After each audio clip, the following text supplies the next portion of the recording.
What is going on, guys? Jack here, and welcome back to episode number 149 of Park to Prem here with Town Law Town. Today we have a live com doubleheader, a little bit of action to cover since you were last here, but in truth, it's all about two huge home games. First and foremost, we take on Newcastle United, and following on from that, as you can see, just 3 days later, a clash against Real Madrid in the Champions League, the kind of game that you dream of, I suppose, when you start this kind of save game.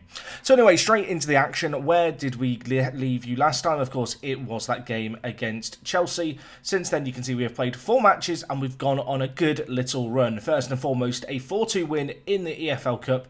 And some nice variety to the goal scorers. Norman and Cancina getting goals in that one there. And then we focused on the more important games, you could argue. The first of these against Southampton at St Mary's.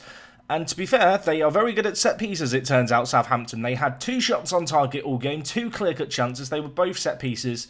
In truth, we didn't create nearly enough, and ultimately we had to share a share of the spoils with them. Harvey Elliott got them off to a flyer. We then replied via Shvetsov's header from a long throw just by half-time. Gorecki scored for them, and it wasn't until just before the hour mark that Claudio Cancina was able to make a difference for us. A tidy finish by him. You would hope that with half an hour left, we would be able to take some momentum into the latter stages of the game, but ultimately any hope of a win fizzled out as time went on.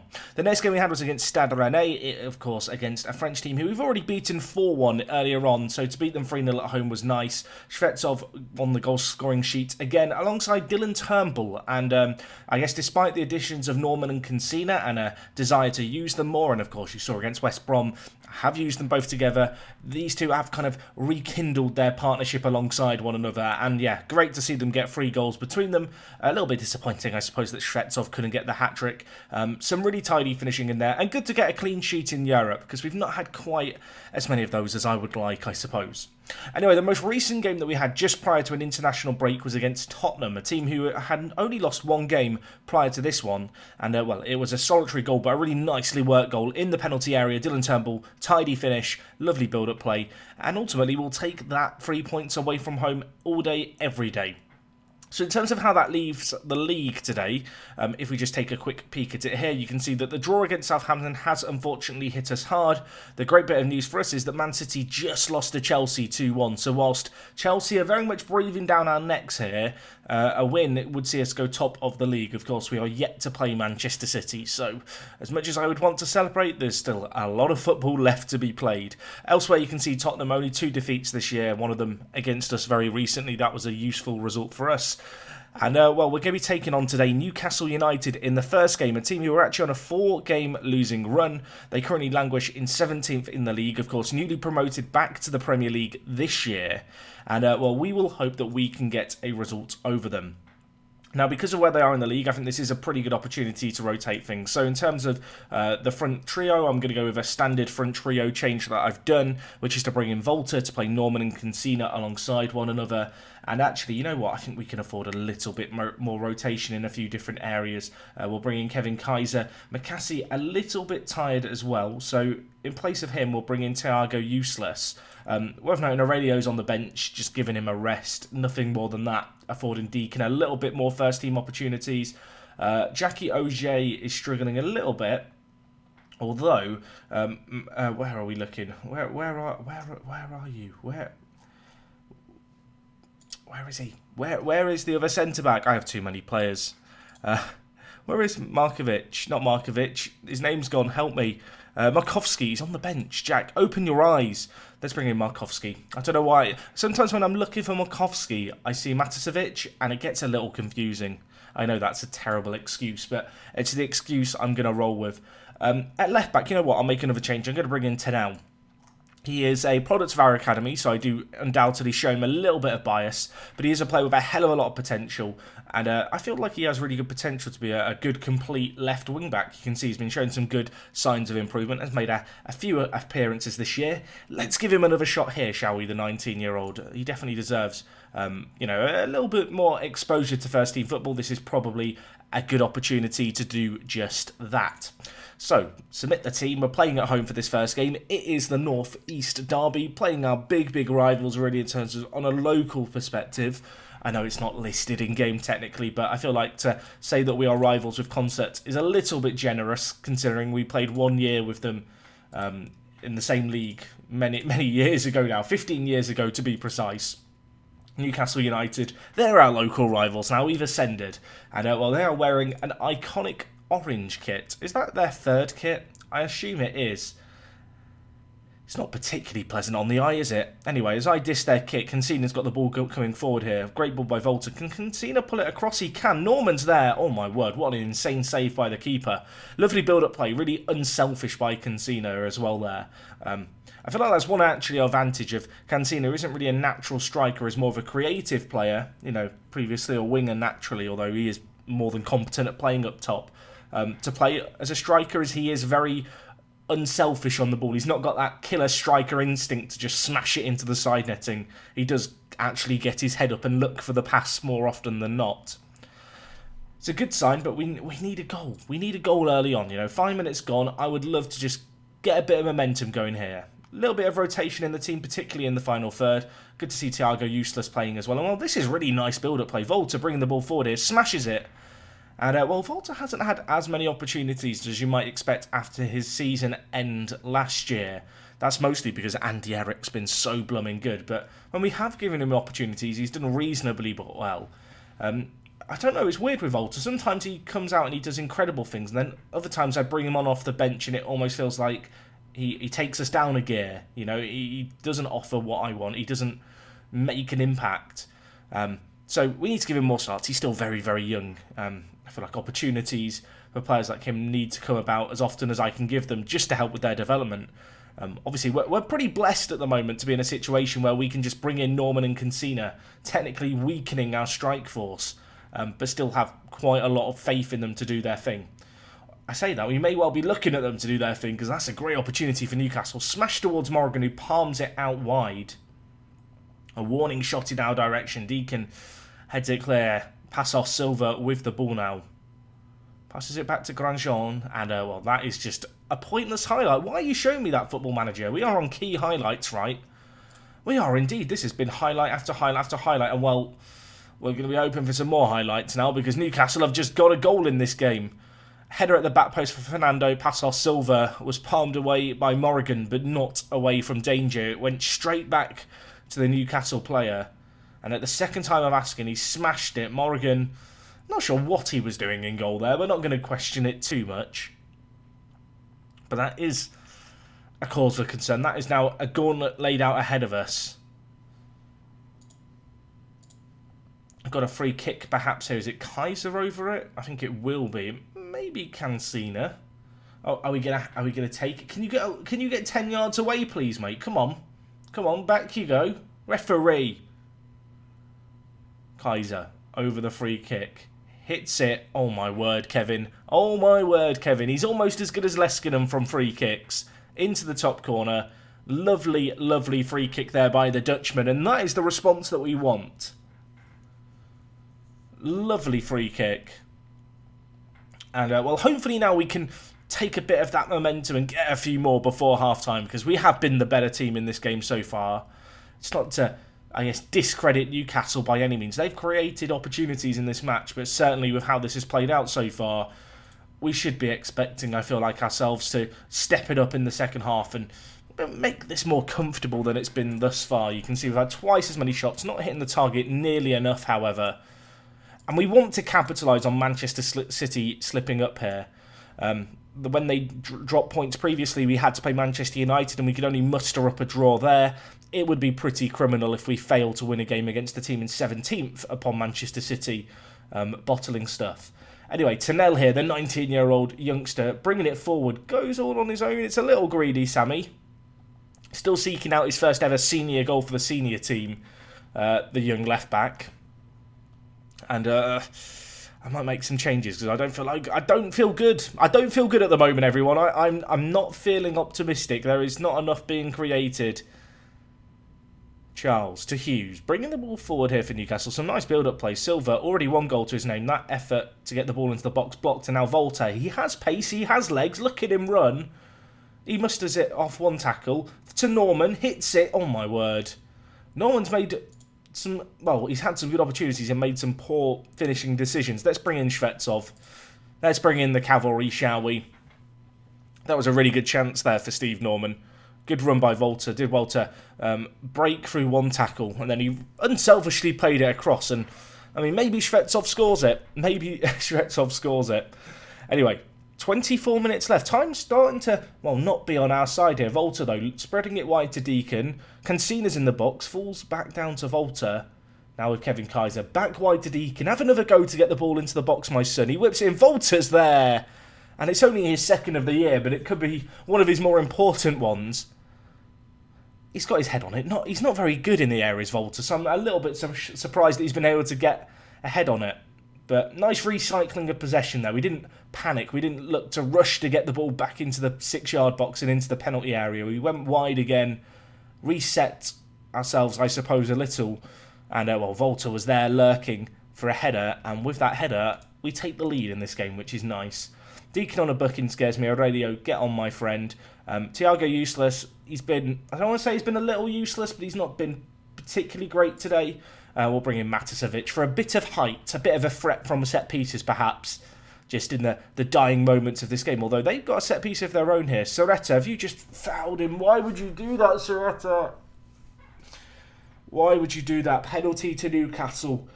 Morrigan, please. Morrigan, please. Soretta committing a needless foul from a set piece. Can he be bailed out by his keeper? He doesn't need to be bailed back by his keeper because they've hit it wide of the post, my word. A penalty that completely misses the target for Newcastle there. That is pretty shocking. Sammy Tennell bringing it forward for us. If we could just get one more goal, that would really help me relax. Maticevic to Andre. Bringing the ball forward. Hits it, bends it just wide of the post. It may have even just glanced the woodwork there. Really, really good opportunity. I've noticed here the stats have not given Newcastle the woodwork hit for the penalty. Wonder if that's a bug in the game. Maybe penalties that hit the woodwork, it doesn't count for some reason. SI, please fix. Shvetsov, oh my word, that was a bullet of a header, wasn't it? Arriving late at the back post, all his momentum from his run into that jump. Lots of power on the head and not a lot of accuracy, but it's not going to matter. It's not the most convincing results. We've ridden our luck a little bit there. I think we were the better team. I will inform the players. It was a little bit of a let-off. And, well, now we go into a Champions League game against Real Madrid. And there's going to be a little bit of pressure on our shoulders. We go top of the Premier League, which is what you love to see. We are now 14 unbeaten. And if I'm not mistaken, in this run, 9 clean sheets. We're doing very well. We've only scored 21 in 13. It's not like we're scoring a load of goals. But, yeah, 9 clean sheets in 14 is very, very impressive indeed. Anyway, the next game of this episode is going to be against Real Madrid. We're going to jump forward to it. A win here would guarantee us a spot in the knockout stages of the Champions League. That said, even if we do slip up, we're still in a pretty good position going into the last game. Hopefully we can get at least a draw. It's going to be a bit tricky, but we are at home.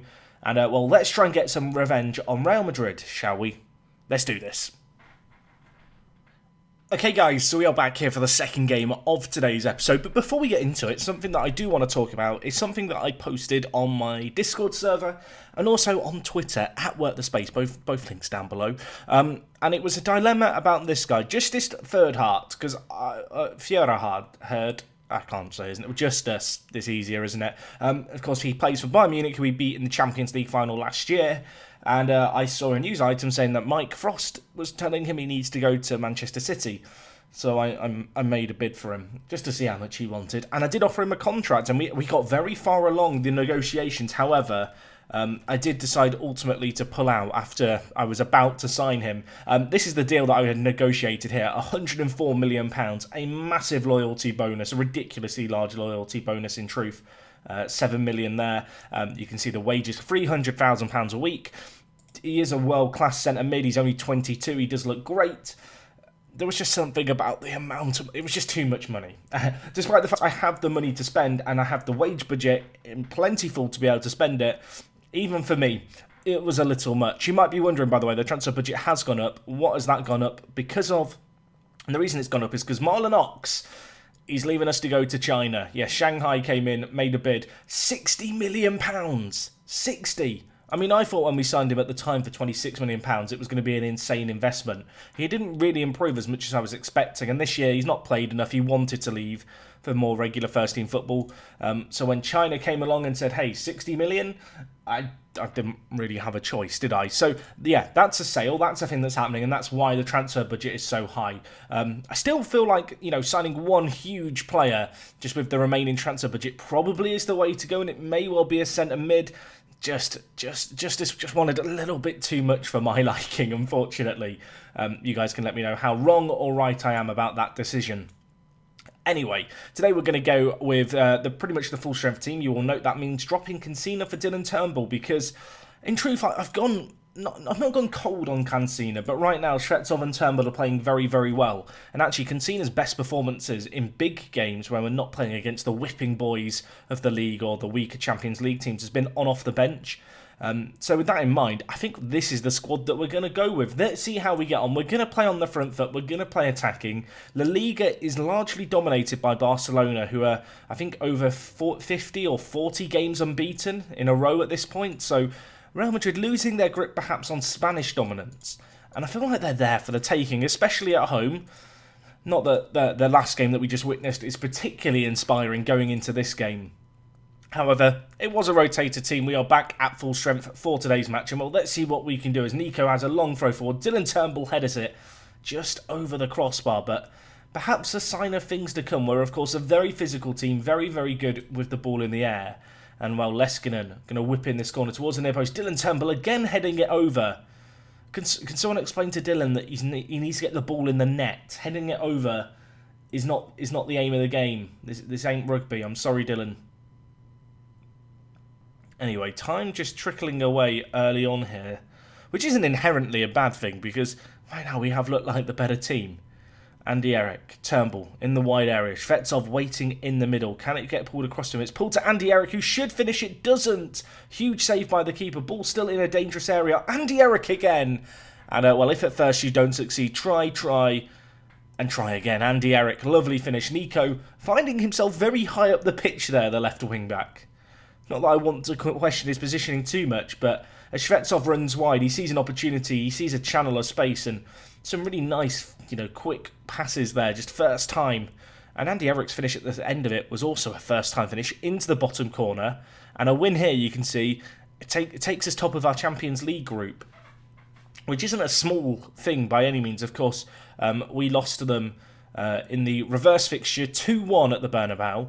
As a result of them not scoring an away goal here on head-to-head, we would be top after this, although maybe a little bit of defending needed to be done here. As Jude Bellingham hits it, Morrigan, oh my word, what an insane save that is. Morrigan makes some absolutely nutty stops, and that was another nutty one for the collection. Tips it over, palms out front of a corner, but, well, there's going to be more danger perhaps to deal with here. The ball hit, it's cleared away by Andre. I think it may have even hit the outside of the post there. A great opportunity for Real Madrid just before half-time. This would be such a terrible time to concede. And, well, we've dealt with this one. And Andy Eric bringing it away. I feel like this is the pointless end to an highlight, but I want to believe something could happen. Andy Eric gives it to Turnbull. No one really in support. Dylan Turnbull, in his aggressive special way, just needlessly slide tackling. And that is going to conclude the first half action at 1-0. I'm going to tell the players I'm happy. I know that's a little bit risky. They may get complacent, but we have been the better team. Real Madrid did create a few chances as the game went on, although a lot of them were set pieces. Andre and a booking scares me a little, so let's take him off and bring in Roger McCassie. Dylan Turnbull's not at the best of games, so this feels like the right time perhaps to bring in Cancina, just before the kind of hour mark in this game. Fabio Silva coming on for them, one of the few real players left in this game. 32, he looks pretty blooming good, doesn't he, the Portuguese striker? 110 goals in 143 international games, I noticed there, for Portugal's national team, which is absolutely insane. This game is just, nothing's happening in this half, and I'm kind of okay with that, if I'm honest. Let's go to the more defensive system just for the last 5 minutes. I do that and immediately a highlight starts. What have I done? What have I done? I mean, go back on attacking. This is why, when people say, Jack, why did you not go on defensive for the last 10 minutes? Exhibit A. 5 half chances, 1 clear-cut chance. They've had one half opportunity, and to be fair, Diogo Nascimento has made a superb volley there into the bottom corner. A draw is actually still good enough to secure us a spot in the next round. It'll just mean that the likelihood of us finishing top isn't particularly great, and unfortunately, that is how this game is going to finish. A 1-1 draw. I'm going to tell the players I was far from pleased. It was a bit of a weird second half, that, wasn't it? Just nothing happened until their finish right at the very end. Stade Rennais Malmo drew anyway, so I don't think the result of our game even mattered. We could have lost, and it would have been good enough. It does mean, unfortunately, we are guaranteed to finish second in the group, but hey-ho. You got to beat the best teams in the Champions League. And who knows, maybe we can get a fortuitous draw against a team in a group where perhaps the lesser team did finish top. Get a little bit of money for the draw, but ultimately we're through to the knockout round, which, if I'm not mistaken, that was the expectations at the start of the year. So we're on course, I guess is the best thing you can say about it all. If we just look at Club Vision, is it Club Vision it's under now? Yeah, Champions League, reached the quarter-final. Okay, so we're not quite at the expectations yet, but one more win and we would be. You can see here, we've got some weird expectations to develop the best youth system in the country. I guess that might be what we're working towards now with the current upgrades, which of course are going to be done very, very soon, actually. If we just have a quick peek here, they're going to be done in 2 weeks' time. My word, that's exciting. So that's some really good progress there, of course. We will soon have those state-of-the-art facilities, which is what you want to see. Anyway, we've got a load of transfer budget and a load of wage budget. Would you have gone big on that one German player? Would you look to spend it a little more shrewdly? I would be interested to know your thoughts down below. And if you've got any ideas for where you think we should be strengthening, I would also be curious to hear that. Anyway, that's going to wrap up everything from me today, guys. Hopefully you've enjoyed. Next episode might not be tomorrow. I might have a day off just because I've got a little way to play through. But we're going to come back and we're going to do the Liverpool game in the Premier League and the Manchester City game in the Premier League as well. So two of our big rivals. We're playing them in quite quick succession. Liverpool have dropped off the pace just a little bit, but nevertheless they are going to remain a team that we need to be wary of. So yeah, I'll catch you guys in a couple of days' time. Take care, enjoy the rest of your week, and yeah, I will see you soon. It is me, Jack, and I will talk to you guys in a bit. I'm out. Just said enjoy the rest of your week, and it's Thursday when there's not going to be a video. What am I talking about? What am I talking about?